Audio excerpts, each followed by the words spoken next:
Hi friends, எல்லாருக்கும் வணக்கம். நம்மளோட யூடியூப் சேனலில் இன்றைக்கி வந்து பார்த்திங்கன்னா ஒரு அருமையான ருசியான புதினா சட்னி செய்ய போகிறோம். இட்லி தோசைக்கு வந்து பார்த்திங்கன்னா இது ரொம்ப சூப்பராக இருக்கும். அதுக்கு தேவையான பொருட்களெல்லாம் பார்த்தாச்சு. ஸோ சட்டி சூடு இருந்தோம். சட்டி அடுப்பில் வச்சுட்டு அதுக்கு எண்ணெய் ஊற்றிட்டு 1 ஸ்பூன் கடலைப்பருப்பு, 1 ஸ்பூன் உளுந்து பருப்பு போட்டு பொன்னிறமாக வறுத்து எடுத்துக்கணும். அதிலே வந்து பார்த்திங்கன்னா நம்ம எடுத்து வச்ச பூண்டு 20 பல்லு பூண்டு, 15லேருந்து 20 பல்லு பூண்டு போட்டு வதக்கிடணும். 6 காஞ்ச மிளகா போட்டுக்கலாம்.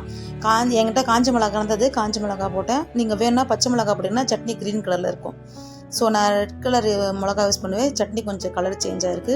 ரஃப்பாக கட் பண்ண ஒரு 2 பெரிய சைஸ் வெங்காயம், 2 பெரிய சைஸ் தக்காளி வந்து பார்த்திங்கன்னா அழகாக போட்டு அதை வதக்கிடணும்.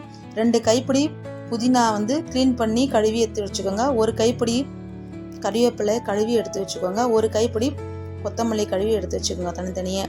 ஃபஸ்ட்டு வந்து பார்த்திங்கன்னா கறிவேப்பிலையும் புதினாவும் போட்டு நல்லா சுருளை வதக்கிடணும். கொத்தமல்லி இது கூட போடக்கூடாது. கொத்தமல்லி போட்டோன்னா கசப்பு வந்துடும் அதை சேர்த்து வதக்கணும்னா. ஸோ வந்து பார்த்திங்கன்னா சட்டி ஆஃப் பண்ணிட்டு நம்ம லாஸ்ட்டாக தான் வந்து பார்த்திங்கன்னா 1 கைப்பிடி கொத்தமல்லி ஆட் பண்ணணும். புதினா வந்து பார்த்திங்கன்னா நல்லா வதங்கினதுக்கப்புறமா புளி போட்டுக்கலாம். புளி போட்டு கொஞ்சம் 1 நிமிஷம் ஆனதுக்கப்புறமா நம்ம ஸ்டவ்வை ஆஃப் பண்ணிவிட்டு கடைசியில் கொத்தமல்லி போட்டுக்கணும்.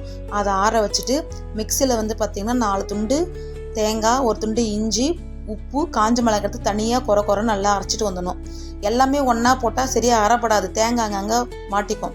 ஸோ ஃபஸ்ட்டு வந்து பார்த்திங்கன்னா தேங்காய், காஞ்ச மிளகாய், இஞ்சி, உப்பு, புளி வச்சு அரைச்சிட்டு வந்து அதுக்கப்புறம் வெங்காயம், தக்காளி, கருவேப்பிலை, கொத்தமல்லி, புதினாலாம் சேர்த்து அரைக்கணும். ஒன்றா போட்டு நல்லா மிக்ஸில் அடிச்சுன்னா இப்போ நல்லா அரைப்பட்டுடும். ஸோ அரைக்கும் போது வந்து பார்த்திங்கன்னா நம்மளுக்கு நைஸாக இருக்கக்கூடாது. அது ஒரு மாதிரி டேஸ்ட்டாக இருக்கும், நல்லா இருக்காது. கொஞ்சம் குறைன்னு வச்சுட்டோம்னா சாப்பிட்றதுக்கு டேஸ்ட்டாக இருக்கும், நல்லாவும் இருக்கும். அடுத்து வந்து பார்த்திங்கன்னா இது ஒரு தாளிப்பு கொடுத்துடணும். இந்த தாளிப்பு கொடுக்கறதுக்கு நம்ம வந்து சட்டியை வச்சுட்டு அடுப்பில் 1 ஸ்பூன் எண்ணெய் ஊற்றிட்டு கடுகு, சீரகம், உளுத்தம் பருப்புலாம் போட்டு நம்ம தாளித்து விட்டுடணும். அது வந்து பார்த்திங்கன்னா நம்ம தாளிப்பு கொடுக்குறது தாளிச்சிட்ட உடனே அப்படியே விட்டுடணும். அது வந்து நம்ம கொதிக்கக்கூடாது, ஹீட் பண்ணக்கூடாது. கொதிக்க வச்சு ஹீட் பண்ணோம்னா நமக்கு வந்து டேஸ்ட்டு மாறிடும், ஒரு மாதிரி குழன்னு ஆகிடும், சாப்பிட்றதுக்கு நல்லாயிருக்கு. ஸோ கடுகு, உளுத்தம் பருப்பு வெடிச்சதும் சீரகம் போட்டு ஒரு சின்னதாக ஒரு தாளிப்பு கொடுத்துடணும், அவ்வளோதான். இது வந்து பார்த்திங்கன்னா தோசைக்கும் இட்லிக்கும் ரொம்ப நல்லாவே இருக்கும், டேஸ்ட்டாகவும் இருக்கும். எல்லாம் ட்ரை பண்ணி பாருங்கள். ட்ரை பண்ணி பார்த்துட்டு எப்படி இருக்குன்னு சொல்லிட்டுன்னு கமெண்ட்ஸில் கண்டிப்பாக சொல்லுங்கள். சேனலை மறக்காமல் சப்ஸ்கிரைப் பண்ணிக்கோங்க. தேங்க்யூ ஃபார் வாட்சிங். ஸோ இது வந்து பார்த்திங்கன்னா நம்ம வந்து எப்படி சர்வ் பண்ணுறதுன்னு பார்க்கலாம் தோசையாக கூட.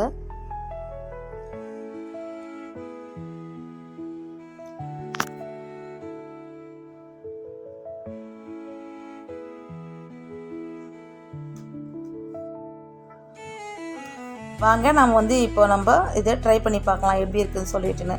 தோசையை கூட நான் வந்து பார்த்தீங்கன்னா இப்போ செஞ்ச சட்னி அது கூடவே வந்து பார்த்தீங்கன்னா எக்ஸ்ட்ரா நம்ம இட்லி மிளகா அப்படியே சேர்த்து வச்சுருக்கேன். வீட்டில் அரைச்சது தான், அதுவும் டேஸ்ட்டாக இருக்கும். நம்ம டேஸ்ட் பண்ணி பார்த்தோம், ரொம்ப சூப்பராக நல்லாவே வந்துருந்தது. வழக்கமாக சேர்த்து விட இன்றைக்கி வந்து சூப்பராக இருந்தது. நாங்கள் ரெகுலராக வாரத்துக்கு ஒரு முறை இட்லி தோசைக்கு இந்த சட்னி செய்வேன்.